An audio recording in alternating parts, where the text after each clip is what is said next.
네, 여러분 반갑습니다. 오늘 함께 시편 2편을 우리 또 은혜를 사모하는 마음으로 함께 묵상해 보도록 하겠습니다. 이 시간은 또 여러분들이 시편 2편을 조금 더 깊이 또 더 잘 이해할 수 있는 또 설명을 제가 간단하게 드리도록 하겠습니다. 이 시편 2편은 신약에서 가장 많이 인용되는 시입니다. 근데 이 신약 성경의 저자들은 이 시편 2편을 예수님의 사역에 이렇게 가지고 와서 인용함으로써 이 시편 2편은 메시아 시편으로 잘 알려져 있습니다. 자, 그래서 이 다음 표를 보시면 시편 2편의 각각의 구절들이 신약에 어떤 성경에 사용되었는지가 잘 나타나고 있습니다. 우리 성경에 조금 더 관심이 있고 더 깊은 이런 성경의 연관성을 해석하고자 하는 친구들은 이 표를 보시면서 또 성경을 찾아서 보시면 훨씬 더 좋을 것 같습니다. 자, 이렇게 메시아 시편으로 알려져 있는 시편 2편은 네 단어로 나누어 볼 수 있는데, 첫 번째 단은 열방이 하나님께 반역하는 부분을 다루는 1절로 3절이 되겠습니다. 둘째 단은 4에서 6절로 하나님께서 하나님의 아드님을 세우시는 부분이고요. 셋째 단은 하나님께서 아들에게 권세를 주시는 7절로 9절 부분이고, 마지막 넷째 단은 열방에게 아들을 섬기라는 권면 혹은 하나님의 경고의 말씀이 10절로 12절에 기록되어져 있습니다. 이 단의 내용을 따라서 우리 함께 본문의 내용을 살펴보도록 하겠습니다. 먼저 1절로 3절을 여러분들 읽어보셨겠지만 시편 2편에서는 1편에서 그 악인들로 등장했던 자들이 이제 열방 혹은 민족, 나라 이런 이름으로 나타나고 있습니다.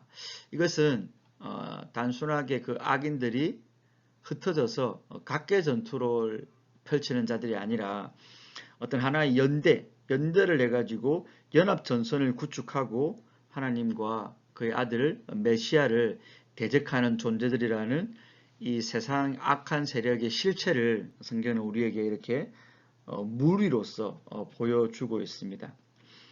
그런 그들이 분노하고 헛된 일을 꾸민다라고 했는데, 여기 분노하다라는 표현은 그렇게 연합전선을 구축한 악한 세력들이 하나님과 어떤 전쟁을 펼치기 위해서 막 서로 소란을 일으키고 소용돌이 치는, 막 화가 나가지고 또 뭔가 씩씩대고 있는 그런 모습을 여기 분노하다라는 히브리 단어가 우리에게 보여줍니다. 그리고 헛된 일을 꾸민다라는 표현은 뭐 수군수군하고 막 이런 거거든요. 그래서 이제 그들이 모여가지고 막 씩씩대면서, 야, 어떻게 하면 우리가 하나님을 이기지? 어떻게 하면 하나님을 왕좌에서 끌어내리지? 어떻게 하면 우리가 하나님 대신 신이 되지? 막 이런 헛된 작전을 꾸미는 모습을 성경에서는 헛된 일을 꾸민다. 사실 이런 부분도 여러분 사실 앞에 시편 1편에서 악인들의 삶 자체를 바람에 나는 무가치함, 헛됨으로 표현한 것과 자신을 또 상통하는 부분이 되겠죠. 그렇게 모여서 씩씩거리면서 하나님을 또 이겨보려고 작전을 꾸미는 세력들이 내건 슬로건이 바로 3절입니다. 여기 맹극과 결박은 이렇게 짐승의 목에 걸려있는 멍에거든요. 멍에. 그러니까 이들의 슬로건이 뭡니까, 여러분? 하나님이 우리에게 피조물이라는 그런 어떤 멍에를 걸어놨다. 우리가 하나님의 말씀에만 순종해야 되는 그런 자로 우리를 하나님이 멍에를 지었다. 우리가 그것 끊고 우리가 하나님 되고 우리가 하나님 자리에 올라가서 세상을 인간 마음대로, 그러니까 인본주의 세상으로 만들어가자. 그게 바로 이 악한 연합 세력이 내거는 슬로건입니다. 여러분 사실 이런 걸 보면 우리 개인 안에 있는 그런 어떤 하나님과 우리가 멀어졌을 때, 은혜 받지 못할 때 하나님께 지배받기 싫어하는 것, 하나님께 온전히 순종하기 싫어하는 마음이 이 슬로건에 잘 나타나고 있고요. 또 기독교 세력의 대척점에 있는 모든 악한 세력들은 다 이거거든요, 여러분. 왜 우리가 성경대로 살아야 되냐? 왜 우리가 율법대로 살아야 되냐? 왜 우리가 하나님만 섬겨야 되냐? 이 바로 우리가 끊고 우리가 하나님 자리에 올라가자, 이런 부분이 잘 나타나고 있습니다. 자, 그 다음에 4절과 6절은 하나님께서 아들을 세우십니다. 그러니까 4절에서 6절로는 열방이 음모를 꾸미느라고 분주한 모습과 대조되는 느긋하게 보좌에 앉아서 그들을 지켜보시면서 가사로워하시는 하나님의 그 웃으심의 역사가 잘 나타나고 있습니다. 이 하나님의 이 비웃으심은 대적들에게는 참으로 두려운 것이지만 여러분, 하나님의 백성들에게는 통쾌하고 신뢰감을 주는 거죠. 그리고 하나님의 일은 가장 정확한 하나님의 역사에 늦거나 빠른 건 없습니다. 5절도 보시면 그때에라는 표현이죠. 그러니까 하나님이 그런 연합 세력의 대적 모의를 좌시하지 않으시고 하나님의 딱 정확한 때가 되면 하나님이 그들에게 어떤 제재를 가하시고 그들을 심판하시는 분이라는 사실이 잘 드러납니다.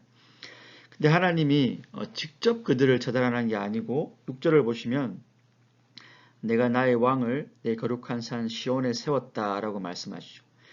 하나님께서 친히 한 왕을 세우고 그를 시온산 곧 예루살렘 성과 솔로몬 성전에 있는 곳에 두신다는 것은 바로 1차적으로는 사실 여러분 다윗 왕에 대한 표현이지만 아까 말씀드린 대로 이게 메시아 시편이니까 바로 예수 그리스도 다윗의 후손으로 오시는 진짜 왕, 진짜 시온의 왕으로 오시는 예수님에 대한 예언의 말씀입니다.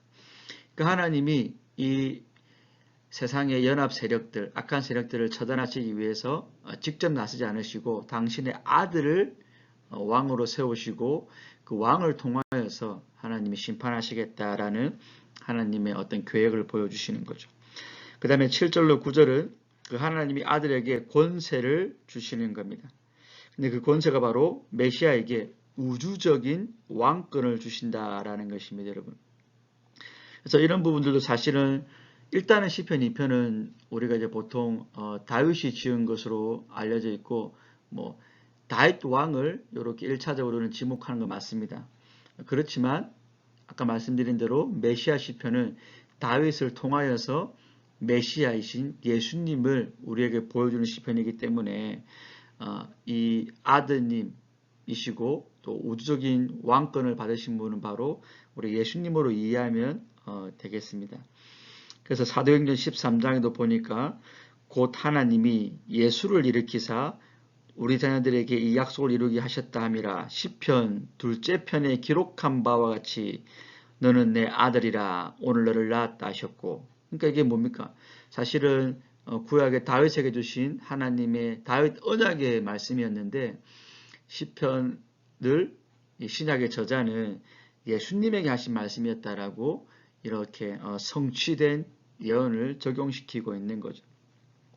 그 다음에 계시록 19장에서도 15절에 그의 입에서 예리한 검이 나오니 그것으로 만국을 치했고 친히 그들을 철장으로 다스리며, 그러니까 계시록도 재림하시는 예수님을 말씀하실 때 철장으로 다스리는 분, 오늘 시편에 나와 있는 표현과 똑같죠, 여러분. 이런 표현들은 다 뭡니까? 바로 시편 2편이 예수님에게 성취되었다는 걸 보여주는 것이죠. 근데 중요한 건 여러분, 예수님이 이런 권세를 받으셨지만 예수님이 그 권세를 받고 끝난 게 아니고 승천하시고 난 다음에는 그 권세를 교회에게, 우리에게 위임시켜 주셨습니다. 그래서 계시록 2장 보니까 이기는 자와 끝까지 내 일을 지키는 그에게 만국을 다스리는 권세를 주리니 그가 철장을 가지고 그들을 다스려 질그를 깨뜨리는 것과 같이 하리라. 나도 내 아버지께 받은 것이 그러하니라. 예수님의 말씀인데 이거 두아디아 교회에게 주시는 약속의 말씀이거든요. 예수님 뭐라 합니까? 이기는 너희들에게 내가 내 아버지께 받은 그 철장의 권세를 교회에 너희에게 주겠다라는 정말 놀라운 말씀이죠, 여러분. 그러니까 교회는 여러분 사람이 많든 적든 돈이 재정이 많든 적든 상관없이 또 아무리 세상이 교회를 핍박하고 조롱하고 가치없게 여겨도 교회 스스로는 이런 자부심, 이런 천국을 열고 닫는 열쇠가 우리 교회에게 있음을 늘 기억하고 이 권세를 활용하고 또 그에 대한 어떤 자부심과 담대함을 가지고 우리가 살아가야 됩니다.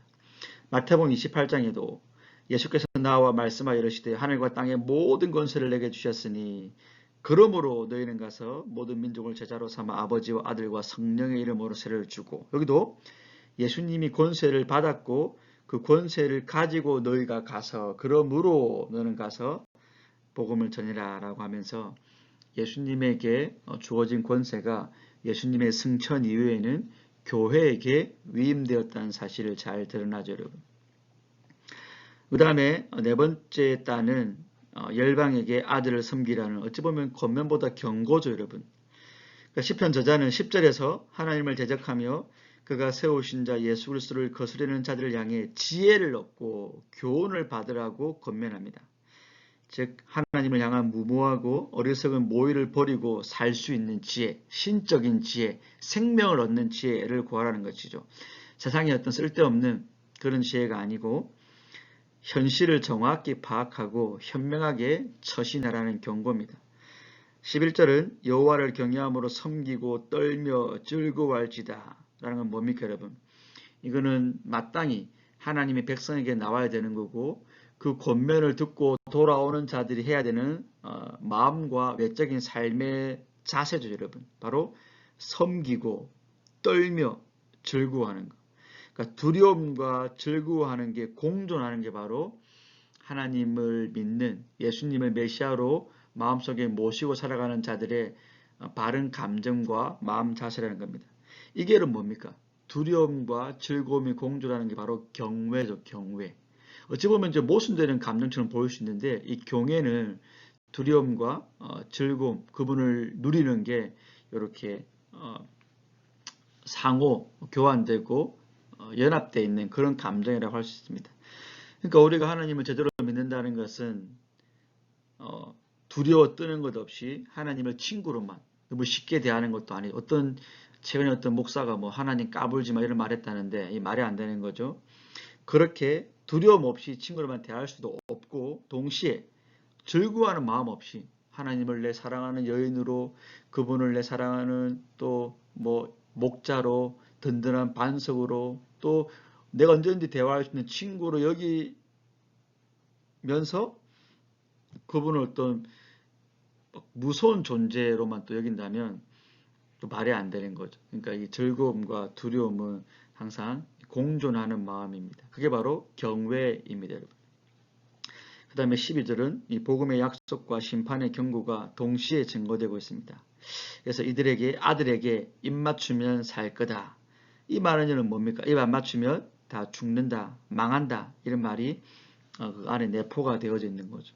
그래서 저는 잘 이 12절을 보면서 이 구절은 바로 요한복음 3장 16절의 구약 버전입니다, 여러분. 그래서 요한복음 3장 16절도 하나님이 세상을 이처럼 사랑하사 독생자를 주셨으니 이는 그를 믿는 자마다 멸망하지 않고 영생을 얻게 하려 하심이라. 이 표현에도 여러분 믿는 자는 멸망하지 않고 영생을 얻는데 반대로 안 믿으면 어떻다는 말입니까? 멸망한다는 말이죠. 그러니까 항상 복음은 양면성이 있는 겁니다. 어떤 하나님의 은혜와 함께 심판, 또 경고 이게 함께 항상 같이 갑니다. 그러니까 예수 믿으면 잘 됩니다만 하는 것은 반쪽짜리인 거죠. 또 예수 안 믿으면 죽습니다 하는 것도 반쪽짜리죠. 예수 믿을 때 당신은 생명을 얻지만 안 믿으면 죽는다가 반드시 한 세트로 가야지 온전한 복음이 되는 거죠. 그래서 오늘 마지막 12절은 이 복음을 전하면서 마무리되고 있습니다. 그래서 여러분 정리하자면 사실 시편 2편은 1편과 함께 시편 전체의 서론 역할을 합니다. 제가 지난 시간에 시편 1편이 서론 역할을 한다고 했는데 사실은 2편도 동일한 연장선상에 있습니다. 그래서 시편 1편과 2편이 연결되어 있다는 그런 증거가 사실은 본문을 통해서 많이 드러납니다. 그런 어떤 여러 가지 증거 중에 하나로 시편 1편 1절은 여러분 복 있는 사람으로 시작했잖아요. 근데 시편 2편의 마지막 절은 12절은 복 있는 자로 또 마치죠. 그러니까 시편 1편 1편도 복 있는 사람, 마지막 2편 마지막도 복 있는 자 해가지고 샌드위치처럼 복 있는 자가 어떤 거냐 하면서 전체 1편과 2편을 이렇게 에워싸고 있는 걸 알 수 있습니다. 그 다음에 1편 1절은 죄인의 길에 서지 않는 사람을 복된 사람이라고 말했는데 2편은 아들에게 입맞추지 않으면 길에서 망한다라고 또 이렇게 연관성 있게 나오고 있죠. 1편 6절은 악인의 길이 망한다 했고 2장 12절에서 길에서 망할 거다 이런 어떤 경고가 연결되어 있습니다. 그 다음에 1편에서 의인은 율법을 묵상하고 이렇게 표현되어 있는데 2편 1절에서 하나님의 대적자들은 헛된 일을 꾸민다 했는데 여기 여러분 1편 1절에 율법을 묵상한다는 단어하고 2편 1절에 대적들이 헛된 일을 꾸민다 할 때 히브리 단어가 똑같습니다. 그러니까 상반되죠. 의인은 율법을 묵상하고 악인들은 하나님을 대적하는 그 헛된 것들을 묵상하면서 그 마음에 계속 되뇌인다는 거죠. 이처럼 시편 1편과 2편은 서로 깊은 연관성을 지닌 채 시편 전체의 서론 역할을 하면서 시편 전체가 어떤 내용인지 바로 악인과 복 있는 자, 또 그걸 바로 가르는 게 1편에서는 율법이었고 2편에서는 메시아, 그러니까 말씀과 메시아, 이게 어찌 보면 여러분 성경 전체의 중요 주제지 않습니까? 이처럼 시편 1편과 2편은 아주 긴밀한 연관성이 있고 전체 시편과 전체 성경에 어찌 보면 서론이라고 해도 되지 않을까, 무방하지 않을까 싶은 생각이 듭니다. 그래서 여러분들 한번 이 시편 2편을 다시 한번 더 읽어보시면서 여러분들 더 깊이 있는 묵상으로 나아가시면 좋겠습니다.